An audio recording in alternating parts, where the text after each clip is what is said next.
Hi. I stood frozen, watching in disbelief as HOA bulldozers tore onto my private island, flattening everything in sight to install 172 solar panels without my permission.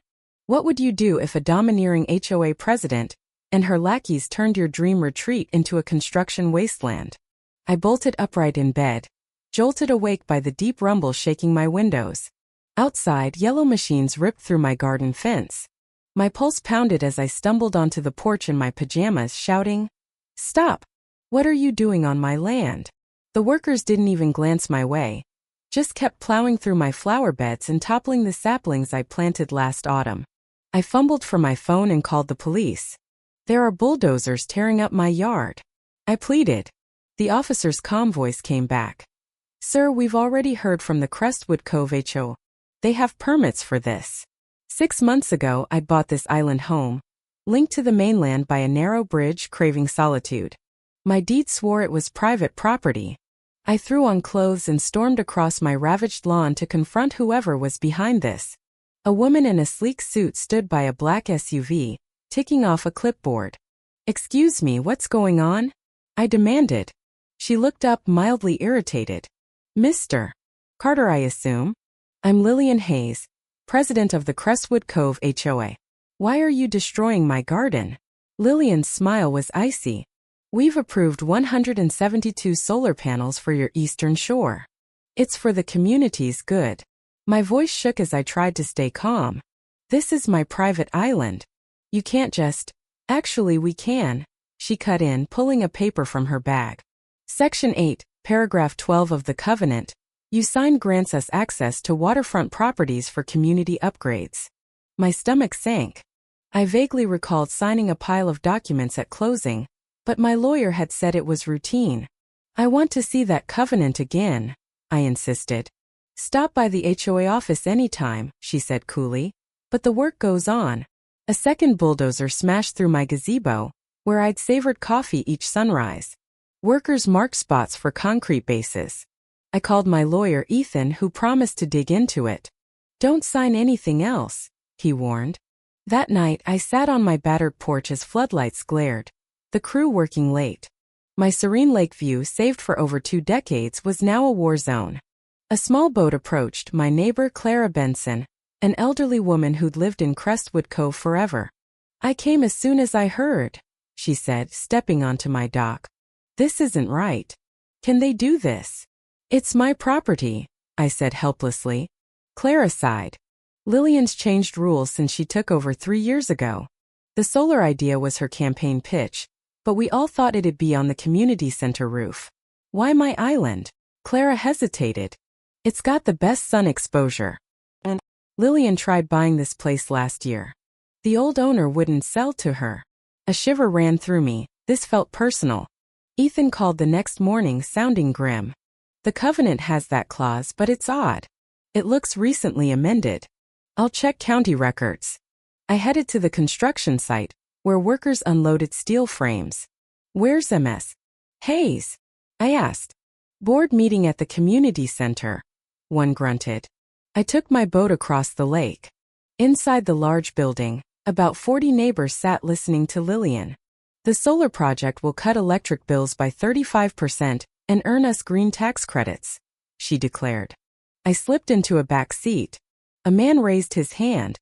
"I thought the panels were for the community center. When did this change?" "The roof here can't support them," Lillian said smoothly. "Mr. Carter's island gets 40% more sunlight." I stood. "Did anyone ask me or show me this survey?" Silence fell. Lillian's jaw tightened. "Mr. Carter, we welcome input, but wait to be recognized." A woman with flawless blonde hair and huge sunglasses rose. "Point of order, Lillian. Newcomers need to learn how we operate." "I'm Monica Pierce, HOA Vice President. You'll see the community first benefits soon." "You mean seizing my land without consent?" I shot back. Monica's smile stayed fixed. "The covenant you signed gives us rights. Maybe read it next time." No one spoke up, though some looked uneasy. "This meeting's about the budget, not old decisions," Lillian snapped. "Security escort Mr. Carter out if he can't follow protocol." A burly guard approached. I left quietly, catching Clara's sympathetic glance. Back home, the first concrete foundations were set. Ethan called. The clause was amended, but it needed 75% homeowner approval and state filing. I see neither. Hope flickered. So it's illegal? It's murky, he cautioned. They might claim verbal consent or lost records. We need proof. That night a knock startled me. Clara stood there, nervous. I shouldn't be here, but Lillian's husband owns the solar company. Monica's brother handles maintenance contracts. My mind raced. That's a conflict of interest. Be careful, she warned. The last guy who challenged Lillian found his boat trashed and got fined for nonsense. As she left, more trucks rolled in with panels. What if I blocked them physically? 2 weeks later, the 172 panels stood complete, glaring into my living room each afternoon, their night lights keeping me awake. I filed county complaints, spoke at HOA meetings, hired an inspector who found code violations. Nothing worked. Your inspector's invalid, Lillian told me over the phone. Our contractors are certified. Neighbors at the pool avoided me. One whispered her son lost privileges after her husband questioned fees. At the next meeting, I brought maps, my deed, and ordinances. Monica interrupted. We need sustainable energy. Your selfishness disappoints us, especially since we overlooked your boathouse being 6 inches too tall. They were watching me for leverage. That night, a letter arrived. $200 daily fines for unapproved landscaping. My replanted flower beds. Sleep eluded me, the panel lights blinking relentlessly. At 3 a.m., I rummaged through my grandfather's old books, finding a leather journal. A botanist, he'd noted hybrid poplars and empress trees grew 8 to 12 feet yearly, perfect for privacy screens. A plan sparked. I visited Clara's cottage, her garden a marvel. Those panels are hideous, she said over tea. Judith promised landscaping to hide them, lies. I showed her the journal. I want to plant trees to block them. Her eyes gleamed. I've got hybrid poplars and empress trees in my greenhouse, faster with my fertilizer. I'll help you plant. I drained my savings for 200 seedlings. We plotted their placement to maximize shade. That night I dug in the dark, the loose soil aiding me. At 30 trees, a flashlight blinded me. What's this? The HOA guard demanded. Gardening, I said casually. Cooler at night. MS. Hayes said to report anything near the panels. I braced for trouble, but he softened. My granddad lost his farm to eminent domain. Never felt right. I'm not back here till 2 a.m. I planted frantically, finishing by dawn. Monica showed up the next day, furious. Remove those trees. They violate landscaping rules. Section 5.7 allows native plants for erosion control, I countered. After your construction wrecked my shore. She stormed off, promising a board vote. A text from an unknown number said, check your email, documents you need. Not everyone backs Lillian. The email had minutes from 2 years ago approving panels for the community center, not my island. At the emergency meeting, I showed the evidence. Murmurs grew. Lillian claimed engineering needs shifted plans. An ex-treasurer stood. That cost over $100,000. Needed 75% approval. Who authorized it? Chaos erupted. Clara grinned as I left. 3 neighbors offering help. One a contractor, another a reporter.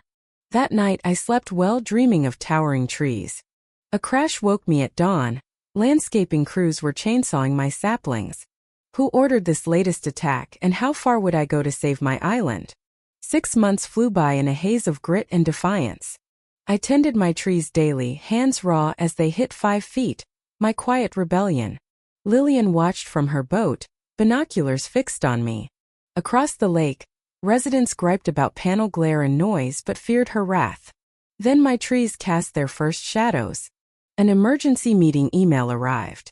I strode in confidently. Item 1. Illegal vegetation. Lillian barked, hair unkempt. They're native erosion-fighting trees, I said. Monica yelled. They block our investment, which costs $438,000, I noted. Market rate's $300,000. And why'd Lillian's husband's golf buddy's company get the job? Lillian pounded her gavel. Irrelevant. Thomas and ally stood. I moved to Cap Tree Heights on waterfronts. Betrayal stung, he'd later get a tax break. That needs 75% approval, I reminded them. Lillian smirked. Next week's vote will settle it. She rallied proxies and spread lies about me. Yellow notices soon dotted my trees. Remove in 48 hours or face $500 daily fines. A storm brewed as a mystery caller whispered, "Don't touch them. Check your email." Lightning flashed as I opened truth.pdf. Old minutes stating private property projects needed owner consent and votes. It had been scrubbed from my covenant. Lillian barged in next day. "Your defiance costs $750 daily now." "I've recorded this," I said, showing the minutes. "Fraud," she sneered. "My husband golfs with every judge here." A knock cut her off. Edith Grant, ex-treasurer, soaked but fierce. "Following the money," she said, revealing forged approvals and kickbacks tied to Lillian's husband, now under federal scrutiny. Lillian fled, vowing revenge. Edith and I built our case all day. As she left, smoke rose from my trees. Someone had torched them. I raced over, coughing through smoke. HOA workers watched my trees burn. "Fire safety," their boss muttered. "It rained yesterday. I filmed it all." Karen snapped photos, grinning, then sped off. Firefighters confirmed no permit existed. That night, lightning struck the panel's control box, shattering 30. A text urged, "Check email, fire evidence." Photos showed Karen bribing the crew. Lillian's signature ordered the burn. At the packed HOA meeting, I projected it all. The DA arrived with Edith, exposing fraud. Karen bolted but was caught. 3 months later, my surviving trees thrived, panels gone. Relocated sensibly. New rules ensured fairness. With Clara and Thomas, I savored peace on my porch, justice rooted at last.